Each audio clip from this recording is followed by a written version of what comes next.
देश के नामी गिरामी स्कूलों में पढ़ने वाले छात्र छात्राएं भी अब इस नशे में पूरी तरह डूब चुके हैं और ये देश के करोड़ों मां बाप के लिए बहुत चिंता का विषय है।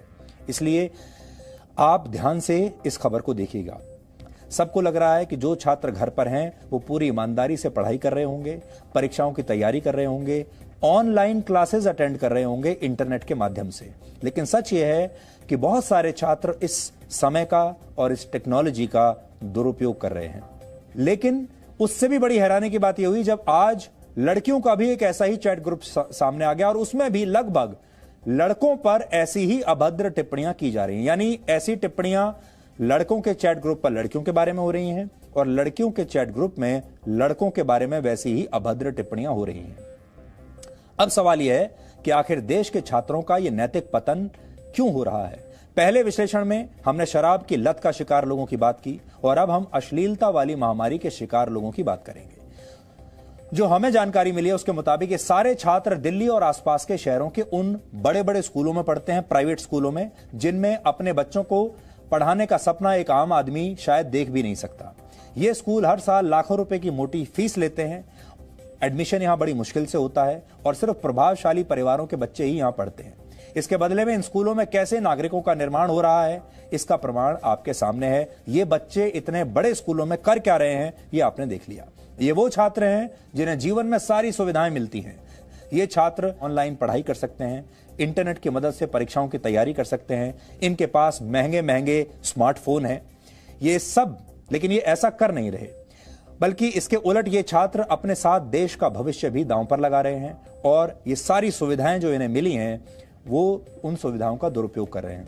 भारत में सिर्फ 24% परिवार ऐसे हैं जिनके पास इंटरनेट कनेक्शन है, 24%, जबकि सिर्फ 8% परिवार ऐसे हैं जिनके पास अपना कंप्यूटर या इंटरनेट दोनों है, 8%।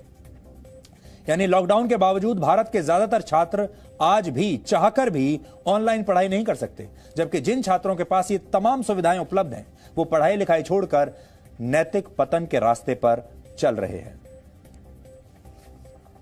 लॉकडाउन के दौरान सिर्फ शराब की दुकानों के बाहर लाइनों में लगकर ही लोगों ने अपना चरित्र नहीं दिखाया, बल्कि लॉकडाउन के 3 महीनों के दौरान भारत के लोगों ने अश्लीलता के मामले में भी सबको पीछे छोड़ दिया। एक रिपोर्ट के मुताबिक पिछले 3 महीनों में भारत में अश्लील वेबसाइट्स पर जो ट्रैफिक है वो 95% तक बढ़ गया है। यानी बहुत सारे लोग अपना ज्यादातर समय इन्हीं अश्लील वेबसाइट्स पर बिता रहे हैं। भारत में 3500 से ज्यादा अश्लील वेबसाइट्स प्रतिबंधित हैं, लेकिन इसके बावजूद दिन भर में इंटरनेट में से जितना कंटेंट भारत के लोग डाउनलोड कर रहे हैं उसमें 35 से 40% अश्लील वीडियोस होते हैं। रिपोर्ट्स के मुताबिक भारत के 89% लोग ये अश्लील कंटेंट अपने मोबाइल फोन पर ही देखते हैं। एक रिसर्च फर्म वेलोसिटी MR के मुताबिक भारत के शहरों में रहने वाले 90% माता पिता सोचते हैं कि इंटरनेट की मदद से उनके बच्चे ज्यादा बेहतर तरीके से पढ़ाई कर सकते हैं। 10 में से 9 माता पिता मानते हैं उनका बच्चा इंटरनेट का इस्तेमाल सिर्फ पढ़ाई के लिए करता है और वो इंटरनेट पर कोई अश्लील सामग्री नहीं देखता होगा।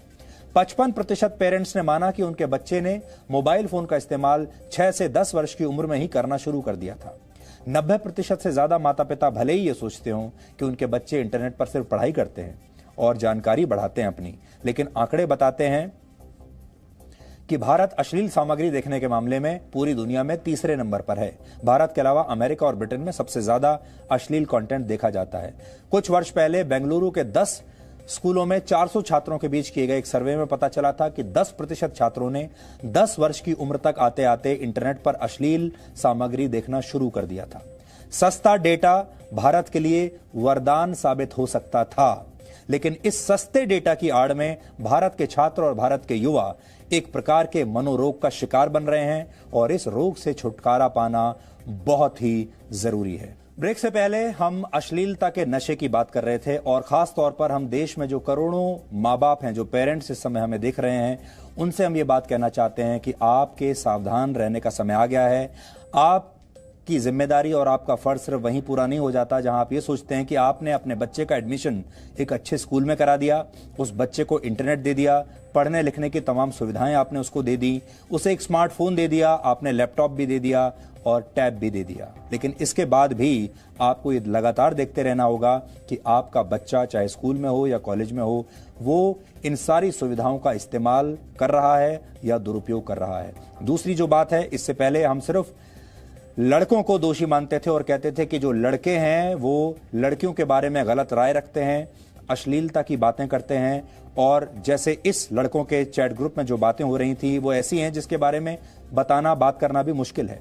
लेकिन जब लड़कियों का चैट ग्रुप सामने आया तो ये पता चला कि लड़कियां भी लगभग वैसी ही बातें कर रही हैं। इसलिए ये मत सोचिएगा, बड़ा सवाल यह है कि लड़कों के खिलाफ तो कार्रवाई हो गई, लेकिन अगर लड़कियां भी अपने क्लासमेट्स लड़कों के बारे में इसी तरह की भाषा का प्रयोग कर रही हैं और वैसी ही मंशा जाहिर कर रही हैं, तब क्या उनके खिलाफ भी कानून कोई एक्शन ले सकता है या नहीं, या फिर ये सारी चीजें लड़कों के लिए ही बनी हैं। लेकिन एक बात साफ है कि दोनों में आप आपराधिक प्रवृत्ति साफ देख पा रहे हैं, और इन दोनों को देखकर आपको यह समझ में आएगा कि आपके देश का भविष्य क्या है, आपके समाज के भविष्य क्या है, और फिर आपके अपने परिवार की अगली पीढ़ी का और आपके अपने परिवार के संस्कारों का भविष्य क्या है। हमारा मानना है कि यह मानसिकता अपराध की मानसिकता है। यही छात्र आगे चलकर महिलाओं के खिलाफ अपराध करने से हिचकेंगे नहीं। इसलिए यह बहुत गंभीर विषय है, इसे ध्यान से आप गंभीरता से लीजिए। आज हमने इसके बारे में कुछ मनोरोग विशेषज्ञों से बात की है, उनकी क्या राय है ये भी आपको सुनना चाहिए। बड़ी समस्या हमारे सामने खड़ी होती जा रही है, और जितना हम आंख बंद करेंगे, जितना हम इस हकीकत से अपने आप को मोड़ेंगे, उतनी ही परेशानी जब हमारे सामने आएगी तो उसका रूप और विकराल होता जाएगा। तो कोरोना वायरस की तो छुटकारा पा लेंगे, इसका इलाज मिल जाएगा आपको, लेकिन आजकल की युवा पीढ़ी में और लोगों के दिमाग में जो वायरस पनप रहा है उसकी ना तो कोई वैक्सीन है, ना उसकी कोई दवाई है, और ये वायरस असल में महामारी का रूप बहुत जल्द ले लेगा। कुछ लोग कह सकते हैं कि इस पूरे मामले के लिए हमारी शिक्षा व्यवस्था या समाज दोषी है, लेकिन सच्चाई है कि ऐसी बुराइयों की जड़ें खुद कई बार हमारे परिवारों में भी मौजूद होती हैं। अक्सर ऐसा होता है कि हम पूरे परिवार के साथ ऐसे चुटकुलों पर हंसते हैं या ऐसे मैसेजेस घर के लोगों से शेयर करते हैं जिनमें महिलाओं को मजाक का विषय बना दिया जाता है। ये बहुत घरों में होता है, हम बिना जाने ऐसा कर देते हैं, बिना इसे महसूस किए, और इस दौरान हम छोटे बड़े का भी लिहाज कई बार नहीं करते, किसी उम्र का भी ख्याल नहीं करते। यानी घर के परिवेश में सबके सामने ही अभद्र चरित्रों का निर्माण किया जाता है। बच्चों के मन में गलत संस्कारों के बीज बो दिए जाते हैं। बड़े बुजुर्ग जाने अनजाने धृतराष्ट्र बने रहते हैं, आंखों पर पट्टी बांधे रहते हैं, सारी मर्यादाएं धीरे धीरे टूटने लगती हैं और किसी को इसका एहसास भी नहीं होता। जब तक घर के लोगों को गलती का पता चलता है तब तक देर हो चुकी होती है, और तब पछताने के अलावा कोई रास्ता नहीं बचता। हम उम्मीद करते हैं आप अपने जीवन में ऐसा कोई मौका नहीं आने देंगे जिसकी वजह से आपको आगे पछतावा करना पड़े।